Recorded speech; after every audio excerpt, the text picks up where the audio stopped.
Ready with me in Las Vegas, except I'm already half ready and I'm half drunk, so this shall be fun. You're full drunk. You're full drunk. Anyways, so we have been here since 8 a.m. So we've been here a while.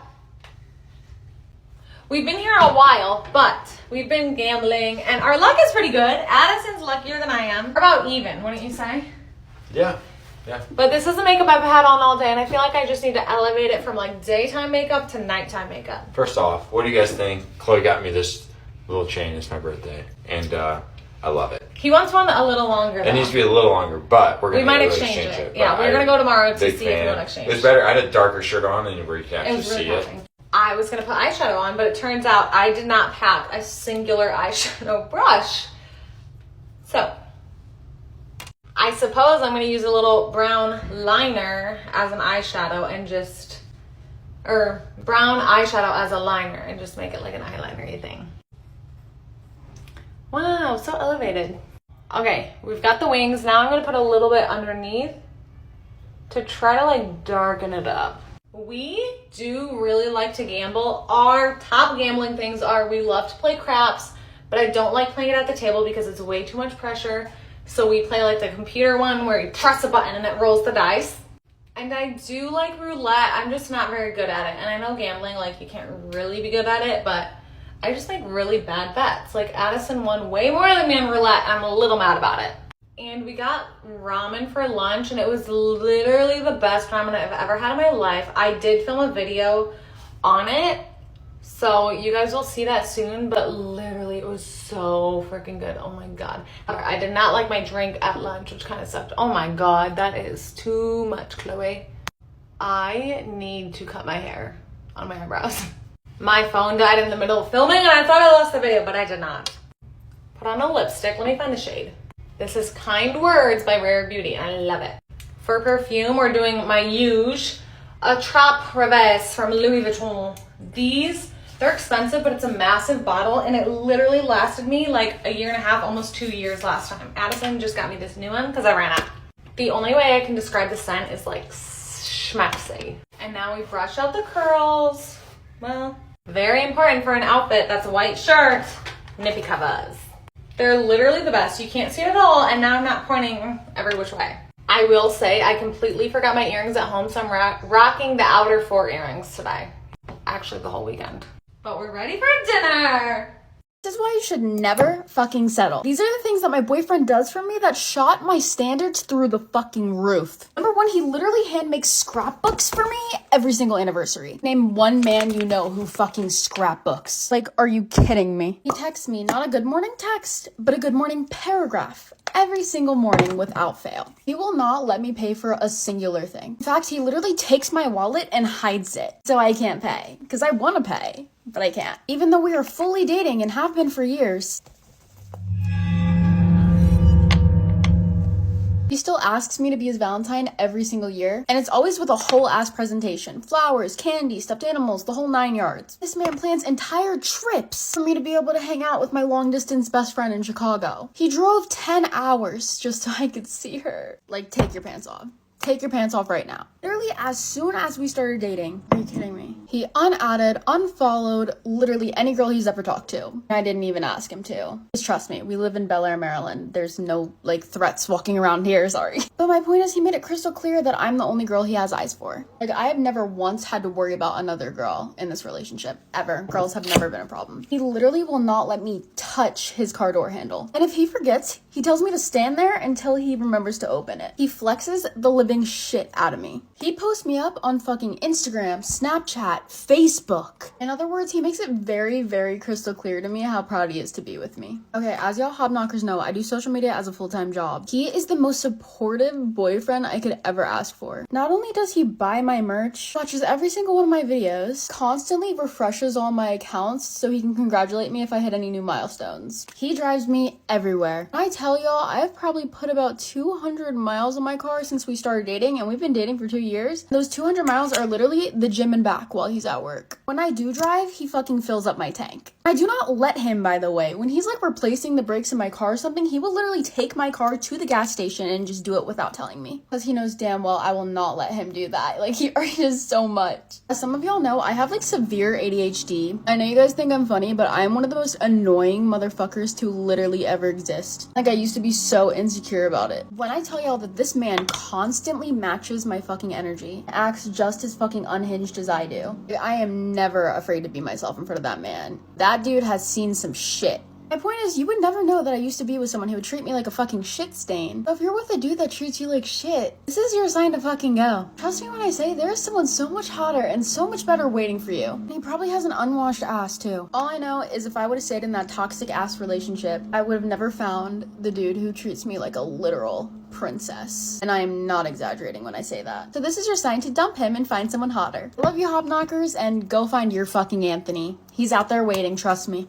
These are all the insane rules that my strict Asian parents had for me growing up, and why I will never in a million years ever have these for my kids. By the way, I grew up in an extremely toxic household, so by no means is any of this normal or okay. The one thing that I will thank my parents for is teaching me exactly how not to raise my kids. Not only did they turn me into the sneakiest motherfucker ever, literally get away with murder anyway, but there was so many deep-rooted self-worth issues that took years of therapy to reverse. So number one, I had to go to school no matter what, no matter if I was throwing up sick or what. No matter if a family member just died, school was just non-negotiable. You don't know how many times I have gotten on the bus with bloody noses, like about to throw up. My bus driver is literally like, who sent their kid like this? Obviously, if I'm being sent to school with a fucking fever, then that's also a danger to other kids and just fucking wrong. I remember laughing at the concept of a mental health day because I didn't even get like a fucking physical health day.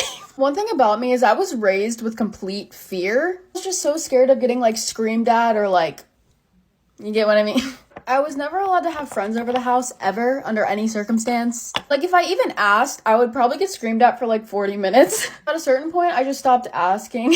On the flip side of that, it was also really hard for me to get rides anywhere. My parents did not want to drive me to anyone's house ever. They were too busy doing their own thing pretty much. So I feel like I grew up pretty lonely. Now that caused me when I got older to sneak a lot of people into the house. Not even just boys or anything like that. Like even just my girlfriends, I would just sneak into the house and not tell them because I was so scared of getting screamed at. And I feel like that still affects how I like communicate now. I tend to over-explain the living shit out of myself. Like if I'm 5 minutes late to something, I will literally be telling my friend like, oh my god, I'm so sorry that I'm 5 minutes late. This happened and this happened and this went wrong and I'm just so sorry and like blah blah blah.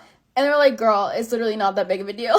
One thing my parents made extremely clear to us is that they were not my friends. After my very first breakup, like I was heartbroken. I was, I think, a sophomore in high school. I tried to go to my mom and like cry to her. And I literally got screamed at with tears rolling down my eyes about how stupid and dumb I am for crying over a boy and to leave her the fuck alone because she's busy. I remembered watching all the Disney Channel shows and movies about how when like Alex Russo went to her mom about a breakup or something, her mom was so nice and understanding and she was like, it's okay, mija. I really thought that it was gonna be like that, and then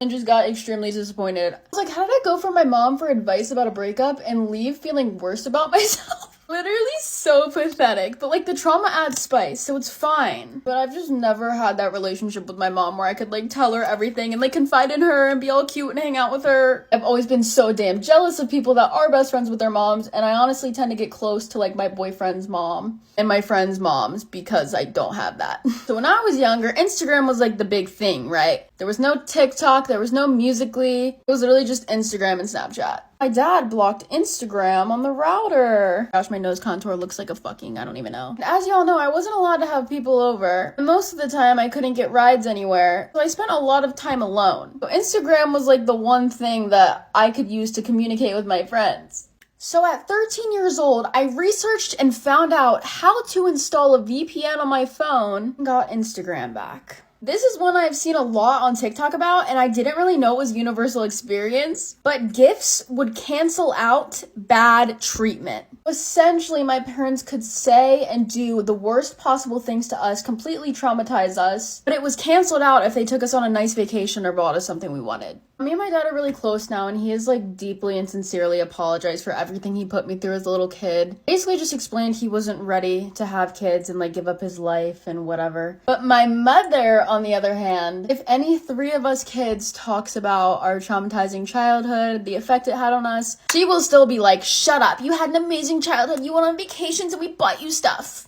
Did she not realize that she scarred all of us for like life, and we all had to go in like months of therapy to like be somewhat normal functioning member of society?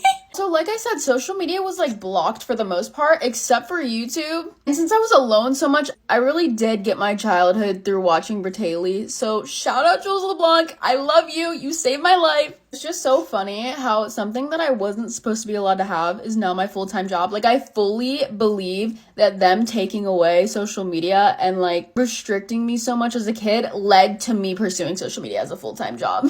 I never really even wanted to have kids, but part of me really wants to, just so I can raise them with like the most utter love and care and give them every single thing that I didn't get growing up.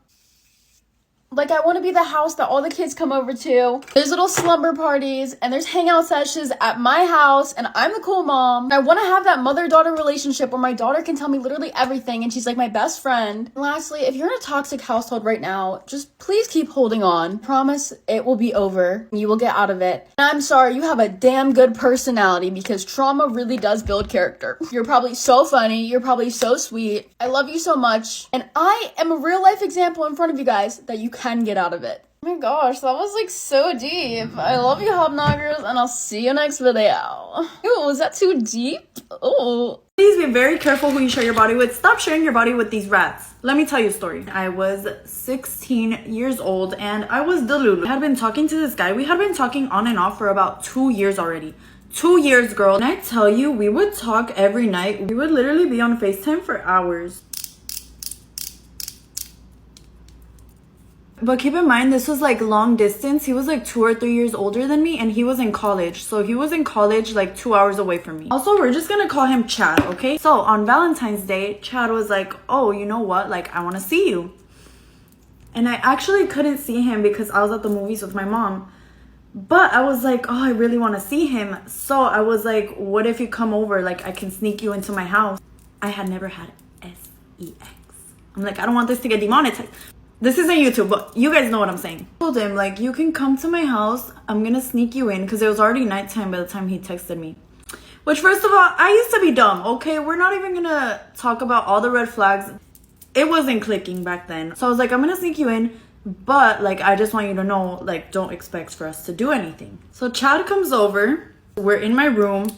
We're kissing. We're being, like, touchy, right? But still knowing, I'm like, we're not gonna actually like do anything. So at this point he starts begging, you know, the classic, just a tip, like, just a tip, ni madres. First of all, when I tell you begging, girl, I mean begging, like, on and on and on. And I don't let him convince me, because first of all, I told you guys I had never done that before. Second of all, I wanted my first time to be very special, and thankfully I did wait, and thankfully it was special. So eventually he went on his phone, and girl,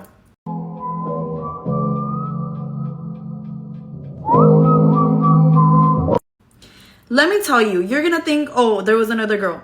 No.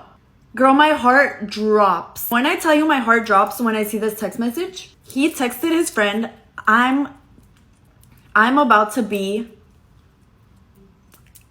this hoe.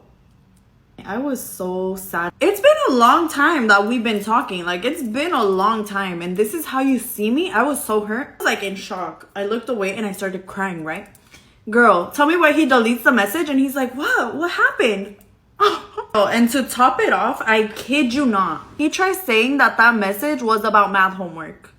He's like, what? We were talking about math homework. I kid you not. I'm like, ain't no fucking way. You really think I'm a fucking idiot? Like, there's no way. Math homework. Basically, he ends up leaving. I didn't even kick him out. Girl, when I tell you, you know what? I was like, I don't fuck with this at all. And I was in shock. And I didn't want to ever see him again, but I didn't kick him out. This is so embarrassing. He had somebody call him and tell them that he had to leave. Like, you know when you have your friend call you because you're like trying to get out of something? That's what he did to me. And I should have been the to kick him out. But whatever, we don't talk about that. And basically afterwards, he texted me saying I was the only person who understood him. Just bullshit after bullshit. I ended up blocking his number. That is one of the many reasons I tell you guys, don't share your body with just anybody. There is so many more reasons. You never want to be with somebody that doesn't even respect you. I would have truly regretted if I did end up sleeping with him, and I'm so thankful that I didn't. Be careful and have higher standards. Clearly, my standards were not there. Always know your worth, because you are a queen. You deserve to be treated like one. Bye.